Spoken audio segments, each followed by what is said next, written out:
भारत आणि दक्षिण आफ्रिका एकदिवसीय मालिका सुरू होण्यापूर्वी रोहित शर्माला मोठा धक्का बसलेला आहे। 3 आठवडे एकदिवसीय क्रमवारीमध्ये अव्वल स्थान राखल्यानंतर रोहित शर्माच्या क्रमवारीमध्ये घसरण झालेली आहे।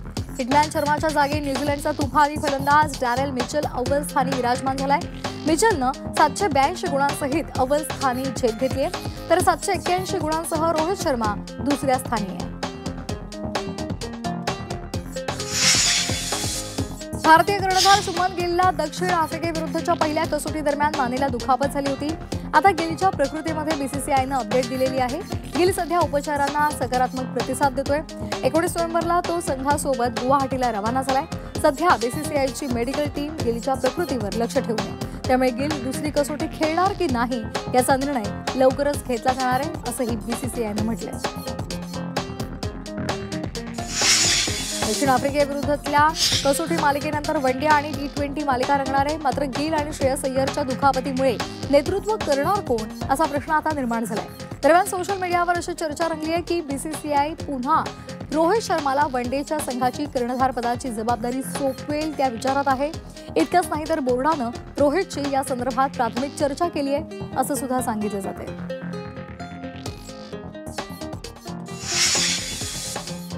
गुवाहाटी कसोटीपूर्वी दक्षिण आफ्रिकेला मोठा धक्का बसला। कोलकातामधील पहिला कसोटी जिंकवून देणारे 2 महत्त्वाचे खेळाडू ऑफ स्पिनर सायमन हार्मर आणि ऑलराऊंडर मार्को रुग्णालयामध्ये दाखल करावं लागलेलं आहे। हार्मरच्या खांद्याला दुखापत झाली, तर यान्सनला घशाचा संसर्ग झालेला आहे। त्यामुळे 22 नोव्हेंबरपासून सुरू होणाऱ्या दुसऱ्या आणि निर्णायक कसोटीपूर्वी ही बातमी आफ्रिकन संघासाठी मोठी चिंतेची बाब आहे। कसोटी मालिकेनंतर दक्षिण आफ्रिकेविरुद्ध खेळल्या जाणाऱ्या वनडे मालिकेसाठी टीम इंडियाची लवकरच घोषणा होणार आहे। पण याच दरम्यान चर्चा अशी आहे की हार्दिक पांड्यानं या वनडे मालिकेमधून माघार घेण्याचा निर्णय घेतलाय। वर्कलोड मॅनेजमेंट आणि पुढील वर्षी होणाऱ्या टी20 विश्वचषकाचा विचार करून त्यानं हा निर्णय घेतल्याचं कळतंय। इतकंच नाही तर हार्दिक टी20 विश्वचषकापूर्वी न्यूझीलंड विरुद्धच्या वनडे मालिकेमध्ये सुद्धा खेळणार नसल्याचं समजतंय। मणिपूर मेघालय रणजी प्लेट लीग सामन्यामध्ये अजय लांबम सिंहला दुर्मिळ पद्धतीने आऊट ठरवण्यात आलेला आहे। अजय मेघालयच्या आयरन बोराचा चेंडू खेळल्यानंतर तो चेंडू थेट स्टंपकडे जातो। त्यावेळी आपली विकेट वाचवण्यासाठी अजयनं पुन्हा एकदा बॅटने चेंडू मारला, ज्यामुळे मेघालयच्या खेळाडूंनी अपील केलं आणि अंपायरने अजय लांबमला त्याला आऊट ठरवलं। 20 वर्षांपूर्वी जम्मू काश्मीरचा ध्रुव महाजन अशा प्रकारे आऊट झाला होता। रणजी ट्रॉफी स्पर्धेमध्ये महाराष्ट्रानं पंजाबचा 1 डाव आणि 92 धावांनी पराभव केलेला आहे।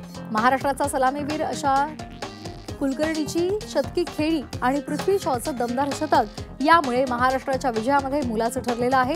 महाराष्ट्रानं पहिल्या डावामध्ये 350 धावांची मजल मारली आणि त्यानंतर रजनीश गुरबानी, राजवर्धन हंगरगेरीची वेगवान गोलंदाजी, विकी ओसवालच्या फिरकीसमोर पंजाबचा डाव गडगडलेला आहे।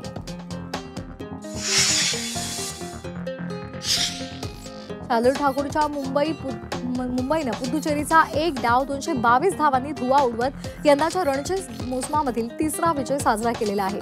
वानखेडे स्टेडियमवर रंगलेल्या या सामन्यामध्ये सिद्धेश लाड आणि आकाश आनंदच्या खडखडीत शतकाने 630 धावांचा डोंगर उभारला। मात्र मुंबईच्या प्रभावी माऱ्यासमोर पुदुचेरीचा पहिला डाव 132 आणि दुसरा डाव 276 डावांमध्येच आटोपलेला आहे। आता पाहणार आहोत इतरही महत्त्वाच्या बातम्या वेगवान पद्धतीनं। राज्यामध्ये थंडी कायम आहे। उत्तर महाराष्ट्रासह पुण्यामध्ये गारठा वाढलेला आहे। मराठवाड्यामध्ये सुद्धा पारा 10 अंश सेल्सिअस पर्यंत गेलाय। उत्तरेकडून गोठवणारी थंडी महाराष्ट्रावर धडकते आणि त्यामुळे अनेक जिल्ह्यांमध्ये किमान तापमानात घट झाली आहे।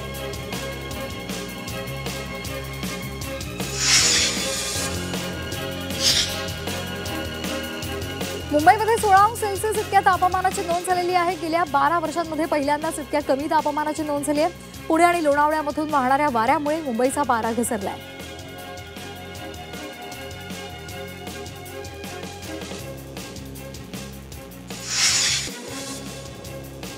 मुंबईमध्ये हवेची गुणवत्ता घसरलेली आहे। बांधकामाच्या धुळीमुळे वायू प्रदूषणामध्ये वाढ होते, त्यामुळे अनेक नागरिक तोंडाला मास्क लावून खबरदारी घेत आहेत। शहरातील अनेक ठिकाणची हवा तिथला गुणवत्ता निर्देशांक हा वाईट श्रेणीमध्ये नोंदवण्यात आला आहे। मरणांमधील 13 प्रदूषणकारी कंपन्यांना नोटीस बजावली आहे. मोरिवली MIDC मधून दररोज रात्री मोठ्या प्रमाणामध्ये गॅस उत्सर्जन केलं जात होतं. याची दखल घेत MPCBनं या कंपन्यांना नोटीस पाठवली आहे. निवडणुकांमुळे पॉलिटेक्निकच्या हिवाळी सत्र परीक्षेच्या वेळापत्रकामध्ये बदल झालाय. 1 आणि 2 डिसेंबरच्या परीक्षांचं वेळापत्रक बदललेलं आहे. सुधारित वेळापत्रक 4 आणि 5 डिसेंबरला लागू होणार आहे.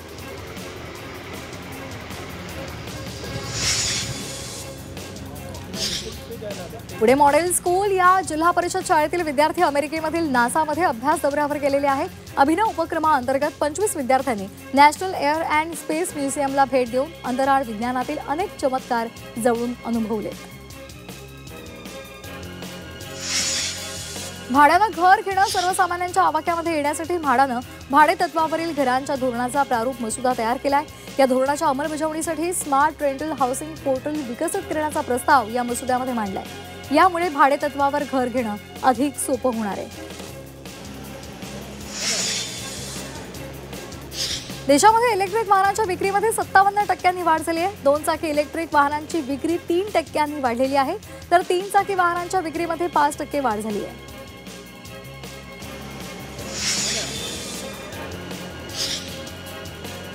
नवी मुंबईमध्ये वाढती बेकायदेशीर बांधकामं चिंताजनक ठरलेली आहेत. याचा फटका मध्यमवर्गीय घर खरेदीदारांना बसतोय. हे लक्षात घेता या प्रकरणामध्ये राज्य सरकार मूक प्रेक्षकांची भूमिका घेऊ शकत नाही अशा शब्दांमध्ये मुंबई उच्च न्यायालयानं संताप व्यक्त केलाय. संपूर्ण पुणे शहराचा पाणी पुरवठा आज बंद असेल. जलशुद्धीकरण केंद्राच्या देखभाल आणि दुरुस्तीच्या कामासाठी आज पाणी पुरवठा बंद राहणार आहे. आज बहुतांश संपूर्ण शहराचा पाणी पुरवठा बंद असेल, तर शुक्रवारी उशिरा कमी दाबानं पाणी पुरवठा होईल अशी माहिती पाणी पुरवठा विभागानं दिली आहे.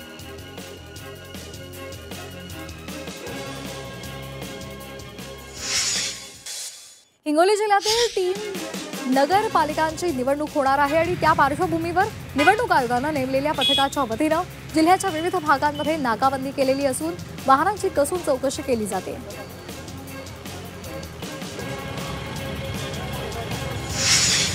मुंबई विमानतळावरील मद्य तस्करी प्रकरणामध्ये कस्टम अधिकाऱ्यांवरच कारवाई करण्यात आलेली आहे.